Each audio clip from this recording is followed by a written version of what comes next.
கர்த்தருடைய நாமத்திற்கு மகிமை உண்டாகட்டும். Praise be to the name of the Lord. கர்த்தராகிய இயேசு கிறிஸ்துவின் கிருபையோடும் With the grace of our Lord Jesus Christ பரிசுத்த ஆவியினுடைய பிரசன்னத்தோடும் and the presence of the Holy Spirit, உங்களை சந்திப்பதில் நாங்கள் மிகுந்த மகிழ்ச்சி அடைகின்றோம். we are so glad today by meeting you. அதே விதமாக தான் Like the same manner, உங்களோடும் கர்த்தராகிய இயேசு கிறிஸ்துவின் கிருபையும் with you the grace of our Lord Jesus Christ பரிசுத்த ஆவியுடைய பிரசன்னமும் and the presence of the Holy Spirit, இருப்பதை உணர்ந்து கொண்டே இருங்கள். start to experiencing it daily. விசுவாசித்தால் தான் When you believe only, தேவனுடைய மகிமையை பார்க்க முடியும். you can able to see the glory of God in your life. ஒரு நாளும் தேவனை விசுவாசிப்போம். Every day believe in God. எப்படி விசுவாசிக்க வேண்டும்? How we can believe Him?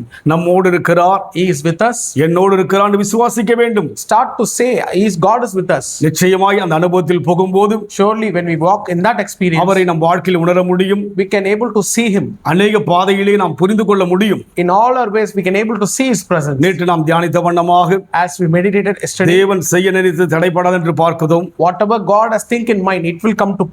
தேவன் என்ன செய்ய நினைக்கிறாரோ What God wants us to அது be, தடைபடாது. it will never get நாம் stopped. செய்ய நினைப்பது ஒருவேளை Whatever we do, தடைப்பட்டு போகலாம். it may get stopped. ஆனால் தேவன் செய்ய நினைப்பது But what God wants, தடைபடாது. it will never get stopped. தேவன் நிச்சயமாகவே Surely God will. அவர் வல்லமை உள்ளவராய் இருக்கிறார். He is a powerful God. நாம் அவருடைய பார்வைக்கு ஒரு சாதாரண மனுஷர்கள் தான். On His sight, we are a small person. சொல்ல போனால் மண் என்று கூட சொல்லப்படுகிறது. We can say it like this also. We are the clay of His hand. உண்மைதானே? It is true. மன்னனா இருந்தாலும் கூட அவன் மந்தான். Even a king, he is a mud to மனுஷ பார்வைக்கு அவன் ராஜாவா இருக்கலாம். In the sight of human, he is a king. ஆனால் தேவ பார்வையிலே But in the sight of God, யாவரும் மந்தான். everyone is a clay. அதனால் நாம் செய்ய நினைப்பது ஒருவேளை தடைப்பட்டு போகலாம். So whatever we may think, it may get stopped. ஆனால் தேவன் செய்ய நினைப்பது But what God wants is, தடைபடாது. it will never get stopped. கடலே வந்தாலும் தடைபடாது. Even the sea came also, it will never get stopped. கடலை தடுத்து தேவன் கடந்து போக வல்லமை உள்ளவராய் இருக்கிறார். God make the stop the river and He makes to cross them. அவர் பிளந்து தன் ஜனங்களை கொண்டு போக வல்லமை உள்ளவராய் இருக்கிறார். He divides the sea and make His people to cross the river. அப்படித்தான் தேவன் ஜனங்கள் நடத்தினார். In that way only God led the people. அதுபோல் இன்றைக்கும் கூட Today also, நம் வாழ்க்கையில் என்னவெல்லாம் தடை வருகிறதோ whatever obstacle we face in life, அந்த தடையெல்லாம் கர்த்தர் நீக்க வல்லவராய் இருக்கிறார். He is able to change that obstacle in இந்த our life. வேளையிலும் கூட நாம் தியானிக்கும்படியாக Today also let's meditate on God's word. மீகாவின் புத்தகம் 2ஆம் அதிகாரம் 13ஆம் வசனம். Micah chapter 2 verse 13. தடைகளை நீக்கி போடுகிறவர் அவர்களுக்கு முன்பாக நடந்து போகிறார். அவர்கள் தடைகளை நீக்கி வாசலால் உட்பிரவேசித்து கடந்து போவார்கள். அவர்கள் ராஜா அவர்களுக்கு முன்பாக போவார். கர்த்தர் அவர்கள் முன்னணியில் நடந்து போவார். The opener of the way will go before them, forcing their way out. They will go on to the doorway and out through it. Their king will go on before them and the Lord at their head. நான் நடந்து போனால் When we go, தடைகள் வரும்.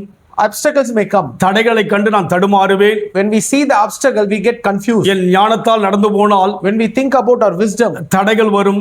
we may face obstacle. தடைகளை கண்டு நான் குழப்பம் அடைவேன். When we see the obstacle, we get confused. ஆனால் இங்கே சொல்லப்படுகிறது, But when you look at this verse, தடைகளை நீக்கி போடுகிறவர் அவர்களுக்கு முன்பாக நடந்து போகிறார். it is saying that the one who breaks the barrier is going before them. அவர்தான் என் தடையை நீக்க முடியும். He is the one who can change the barriers. யோர்தானை என்னால் கடக்க முடியாது. I cannot able to cross the river Jordan. செங்கடலை என்னால் கடந்து போக முடியாது. I cannot able to cross the Red Sea. எரிகோவை மேற்கொண்டு என்னால் போக முடியாது. I cannot able to overcome the Jericho walls. இவையெல்லாம் நம்முடைய பலத்தை விட பலமானதாய் இருக்கிறது. When you look at all this, it is more than our strength. அதனால் நம் வாழ்க்கையிலே So in our life, நம்மை விட பலமான காரியம் இருந்தால், whenever we face a strength over before us, அதை நம்மால் தாண்டி செல்ல முடியாது. we cannot able to overcome that. தேவன் இருந்தால் அதை தாண்டி செல்ல முடியும். Only when God is with us, we can able to அதை தான் இங்கே overcome. நாம் பார்க்கிறோம். This is what the verse is also அவர்தான் saying. தடைகளை நீக்கி போடுகிறவராய் இருக்கிறார். He is the one who changes the barrier அவருக்கு முன்பாக நடந்து போகிறவராய் இருக்கிறார். and He is going before them. இதன் மூலமாய் ஒரு காரியத்தை அறிந்து கொள்ள வேண்டும். Through this we can understand one thing. அவரை எப்போது முன்பாக வைக்க வேண்டும். Always to keep Him before. அவரை முன்பு செல்லும்படியாக அனுமதிக்க வேண்டும். We should allow God to lead us. நம் வாழ்க்கையிலே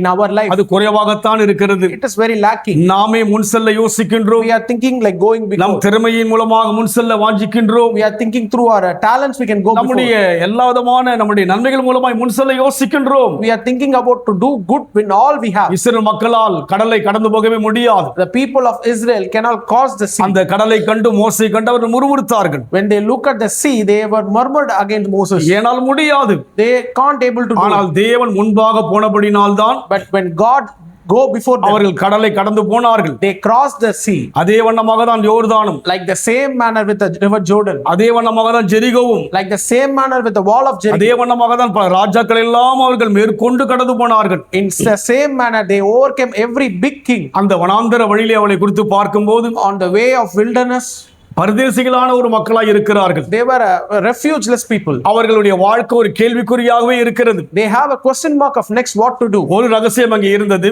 They have one secret. கர்த்தர் முன் சென்றார். Lord is going before அதுபோல் them. இன்றைக்கு நம் வாழ்க்கையிலே Today in our life, தடைப்பட்ட காரியம் all the obstacle things, விலக்கப்பட வேண்டும் என்று சொன்னால், it should be get removed, திறக்கப்பட வேண்டும் என்று சொன்னால், to be open, ஆண்டவரை மனதார முன்வைப்போம். to keep the Lord before us, கர்த்தரை முழுமையாய் முன்வைப்போம். to keep the Lord before us. நம்மை முழுமையாக பின் வைப்போம். We keep ourselves at the back. நம்மை முழுமையாக தாழ்த்துவோம். We keep humble ourselves. நம்மை வெறுமையாக படைப்போம். We surrender Him. to Him ஆண்டவர் முன் completely. சென்றால் When God goes before us, நிச்சயமாகவே தடைகள் நீக்கப்படும். surely the gates will open. தடைகள் நீக்கப்படும். The obstacle will be removed. வழிகள் உங்களுக்கு திறக்கப்பட போகிறது. There is a way is going to open for you. வெண்கல கதவை உடைக்கிறவர், All the bronze of gates will be opened. இருப்பு தாழ்பாலை முறிக்கிறவர், All the iron bars will be broken. அந்த காத்துக்கிற பொக்கிஷங்களை கொடுக்கிறவர், All the treasures of heaven will be given to you. நமக்காக மறைத்து வைத்திருக்கிற மேன்மைகள் எல்லாம் கொடுக்கிறவராய் இருக்கிறார். All the secrets of riches will be given நம்முடைய unto you. கண்கள் காணாவிட்டாலும் கூட Even though our eyes didn't see today, தேவ வார்த்தையினால் உணர்த்தப்படுகின்ற போது why we are instructed by the word of அதை God, காண முடியும். we can able to see that. அதனால் தேவனை முன்வைப்போமா?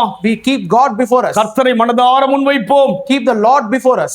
முன்பாக வைக்க நம்ம ஒப்புக் கொடுப்போம். We surrender to keep our Lord நம் before us. ஞானம் வேண்டாம், No, not our நம் knowledge, திறமை வேண்டாம், not our talents, நம்முடைய எந்த விதமான காரியம் வேண்டாம். nothing from our நம்மை side. தாழ்த்தி கொடுப்போம். Let us humble today. அன்பின் ஆண்டவரே, Dear Father, இந்த தடை நீக்கப்பட வேண்டும் என்று சொன்னால் to remove that barrier in our நான் life, சென்று அதை நீக்க முடியாதப்பா. I can't able to do that, என்னை Lord. இப்போதே தாழ்த்தி கொடுக்கிறேன். I am humbling myself. உம்மை முன் செல்ல I அனுமதிக்கின்றேன். am allowing you to go. Lead முன் us, செல்லுங்க Lord. ஐயா. Lead us, Father. முன் செல்லுங்க. Lead us. நீங்க முன் சென்றால் போதும். When you lead, it is enough. ரீகாபல Chandra Oh, we அதுபியா. thank you, Father. லீகால லபதுருபியாதியா. Oh, we thank you for முன் that. செல்ல முற்றிலுமாய் ஒப்புக் கொடுக்கிறோம். We lead us to allow you, Lord. பொறுப்பெடுத்துக் கொள்ளுங்க. Take control of it. இயேசுவின் நாமத்தில் பிதாவே. In Jesus' name we pray. கர்த்தர் ஆசீர்வதிப்பாராக. God bless you.